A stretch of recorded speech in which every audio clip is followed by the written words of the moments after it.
జీవితాలు ఎప్పుడూ కూడా ఆరాధనకు యోగ్యుడైన ప్రభు అయిన యేసుక్రీస్తు వారిని ఏం చేయాలంట?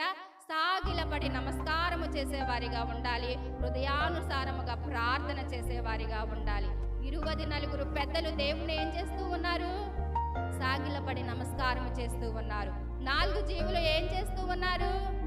యుగ యుగములు కూడా నువ్వేనయ్యా మా దేవుడు వరణని, పరిశుద్ధుడు పరిశుద్ధుడు పరిశుద్ధుడు వరణని రాత్రి మగళ్ళు చెప్పుచు ఆ సింహాసమునందు ఆసీనుడయ్యున్న యుగ యుగములు జీవించుచున్న వానికి మహిమయు ఘనతయు కృతజ్ఞతాస్తుతులు కలుగునుగాక అని ఆ జీవులు కీర్తించుచూ ఉండగా, యుగ యుగములు కూడా జీవించుచున్న వానికి ఏం కలగాలంట?